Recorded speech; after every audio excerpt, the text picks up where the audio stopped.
Welcome everyone to another US dividend stock. Today it is the SBUX Corporation that's getting a bit of loving. Its yield is 2.5%, which is pretty modest, but more importantly their dividend per share has been growing at a rapid pace consistently, and you know on this channel I love to see a dividend per share growth. Now, my sister actually recently started working for SBUX over here, and she loves the job and it's going quite well. So I thought in honour of that I would put SBUX to the front of the queue on the US stocks. Now, let's jump right into a ticker symbol, SBUX. On the NASDAQ, it trades currently at $84. You can see it live right now. Now, in the last year, it hasn't been fantastic. They've had a wee bit of a turbulent time. COVID aside, they've dropped from $117 back in December last year to currently $84. Last 5 years, you can see sort of the lowest they got in COVID was $58. That was in March, like most other companies. They were trading before that at about $89. So about where they are now, they had a massive rise all the way to nearly $125 and since have been on the decline and a bit of a recovery as of late.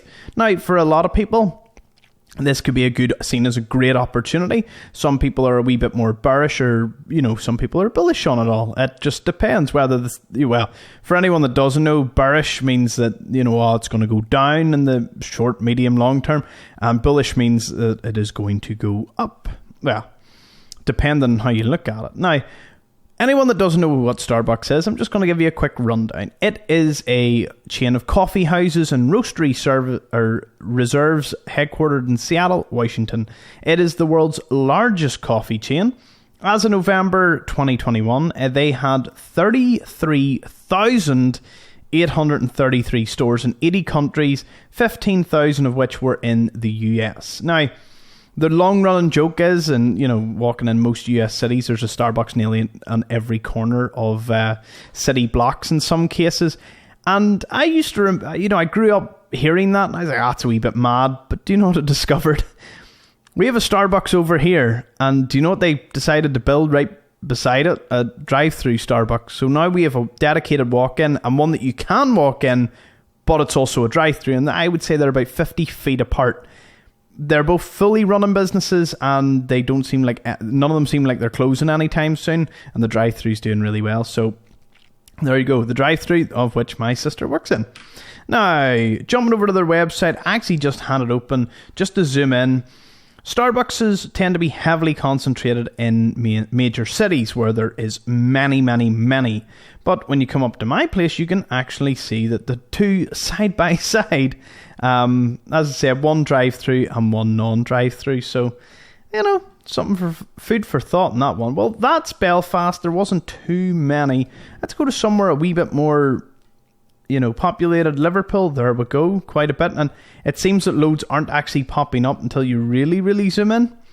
And then let's go to somewhere, my internet is really showing. I live in the country. It's not being able to handle this too well. We'll go down to London. I want to see my map just go, whoa, that's loading literal sections. My goodness. Anywhere you go, it's just, crazy. But yeah, with 38,000 stores worldwide, it's no surprise. There's probably a couple of thousand in the UK. Without a doubt. Now, it is coming into Christmas. But another thing I forgot to almost point out, I'm actually going to jump back to show you. Their earnings call for Q4 is in about 2 hours' time. I'll be long in bed by that time. But I thought, in honouring the fact my sister got the job and she's loving it, I thought I would do the video on it nonetheless. What that could do, now that could affect their share price. If it's good, it'll usually rise. If it's bad, it usually drops. That's kind of the thing of earnings calls. At the moment, if we click into it, their last earning calls, they actually beat them by 11%. They beat their EPS, their earnings per share, by 11%. Previously, in the last 2 quarters, one was 10% down, one was 1% down, and then they recovered. Now, will they have recovered or will they not? We can actually see that they're expected to increase their revenue, but decrease their earnings per share. So That's what's expected. Mightn't be the case, but we'll have to wait and see. So when you see this video and you see their stock price, you'll kind of know why it is what it is when you see it. If it's recent. If you see this in a year's time, a lot more has happened. But yes, they are currently in the full swing of the Christmas season. And as you can see, all of their special Christmas drinks, well, these are the UK ones anyway. Eggnog latte, gingerbread latte, caramel waffle latte. Ooh, that actually sounds pretty good. Praline cookie hot chocolate. What? That just sounds... Toffee nut cream cold brew, toffee nut latte, and iced nut. Do you know the only thing that would make this more immersive is if I pulled out my iced caramel macchiato with an extra shot of caramel. Ah, nice. Wow, I hope this video isn't flagged for product placement. Full disclosure, I don't own any shares in Starbucks as of yet. I am doing a US dividend portfolio. Whether they join it or not, it remains to be seen. But we look into them on Simply Wall Street, one of the tools that I use. All these websites, I'll have them all in the description below for you to have a look at. They're all free to use. Some of them you can only use a couple of times before you have to pay for premium, or you have to wait about a month for Simply Wall Street. But we'll dive right into it. The snowflake analysis, which is based on value, they score 3 out of 6, future performance 2 out of 6, past 3 out of 6, health 2 out of 6, and their dividend scores a nice solid 5 out of 6. So they're an established dividend pair with a fair value. Now, we'll be looking into the fair value and a few other things. They're trading at 11% below an estimated fair value. That's based on a discounted cash flow model. We'll have a look at that later on. Earnings are forecast to grow this year. Earnings grew by 43% over the past year. That's really because all the lockdowns were being lifted across the US and worldwide. Reliable dividend of 2.51%. For all UK investors, please note that there is a 15% sort of dividend tax between the US and the UK. That is something to factor in if you're investing from the UK into the US. Problems, they have a high level of debt. Well, that can be a problem, but we'll see. You'll see later on that it's not necessarily too big of a problem. High level of non-cash earnings and negative shareholder equity. Okay, yeah, well, they could be seen as major issues, but we'll look later into the video on that. Competitors, Yum Brands, restaurant brands, Chipotle Mexican, and McDonald's. Well, competitors is I suppose a lot of them do coffee, I guess. Plenty of news across the board for dividends, financials, strategies, merger and acquisitions, but lots of dividend increases. That's good to see. We can scroll the whole way down here and see that their PE ratio, the PE is 23.3. Okay. You can see their earnings, they got 4.2 after their gross profit and other expenses. Revenue of 31.98 billion. We all love our coffee. Exhibit A. But I don't spend a lot on coffee. That was free because I had the app and got some points and I got a free coffee. It was pretty good. You gotta love free coffee. Ex-dividend date is the 9th of November. Now, please note if the ex-dividend date, you need to own the share the day before that, so you need to own it on the 8th of November. And considering it's UK to US, maybe 2 days wouldn't be, out of the question with the time difference and all that. But in the next 5 days, in the next 5 days, it would be a day before, so... And then the pay date is the 25th of November. Valuation, let's see, where do you stack up against everyone else? Peer average 31, you're 23. That's not too bad, actually. Let's go down 11% undervalued.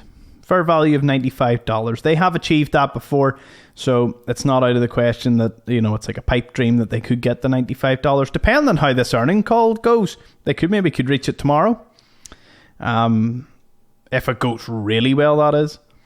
We can see their future growth sits at 12.7%. Let's see their free cash flow as well. They are a cash flow machine. Bit like McDonald's. Major cash flow generating companies here. Their past performance are down not 3.7%, but that's mainly because COVID kind of hit them real hard. The profit margin sits around 13%, dipped to about 4% over COVID, has rose again back to about 14%. Free cash flow again in the billions, easily covering a lot of things. Financial health is where a lot of people may sort of shy away from the company. They do have, their short-term assets, the liabilities ain't looking great, as is the long-term ones. They do have negative shareholder equity, but look at the graph in the middle, the cash and equivalents. They do hold a lot of cash and equivalents. Now, the debt coverage it's well covered by their operating cash flow. Their interest payments on the debt is also well covered. Those are really good signs for debt usage. If you can't cover both these things, that's a bad thing. Some people like to see the debt being reduced, but again, with these size of companies, it's something you have to factor in. That maybe they're just happy enough to cover interest payments and debt coverage. Physical assets, 14 billion, cash 3, inventory 2, long-term assets, and then there's other liabilities and debt sitting over there. Their dividend, 2.51% currently.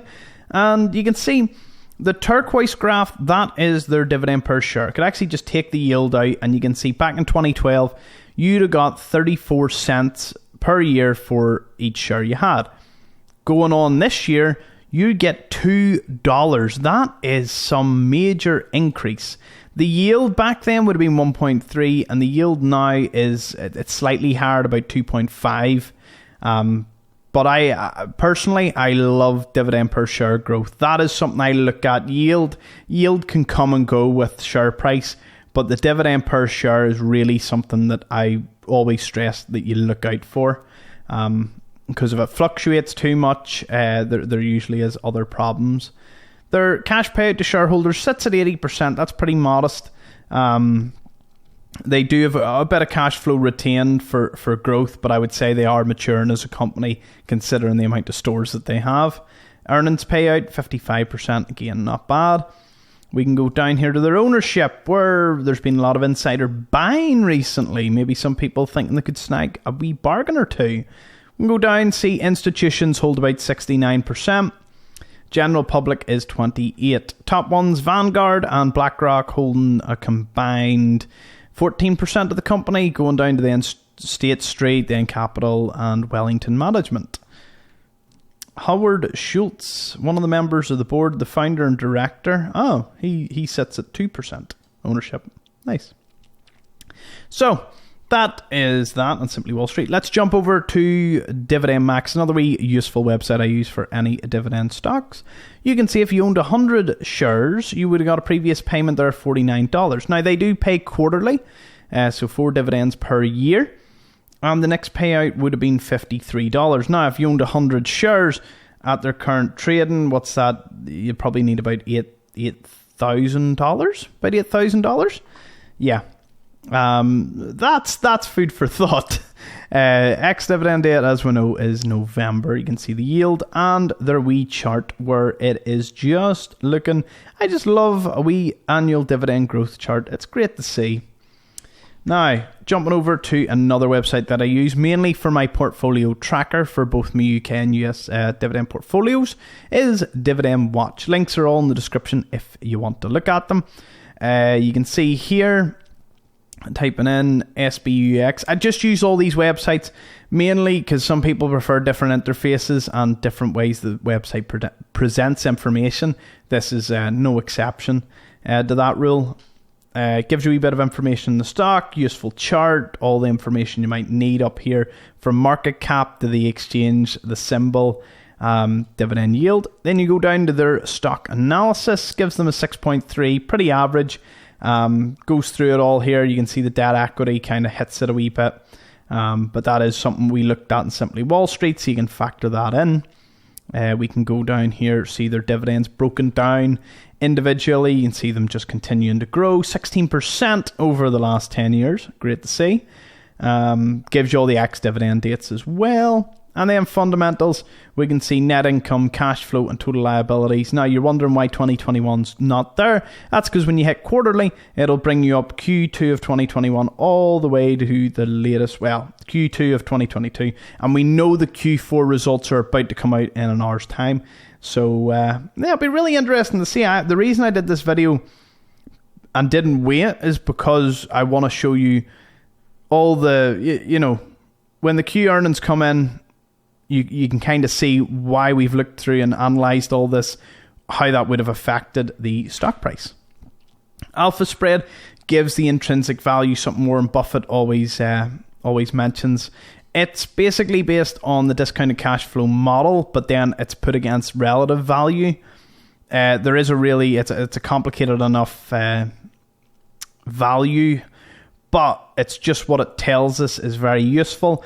It does say that it is overvalued by 13%. Now, obviously, the discounted cash flow model gave it at below 11%. And I think if I hit best here, it sort of agrees with that and says undervalues about 17% in a best case scenario.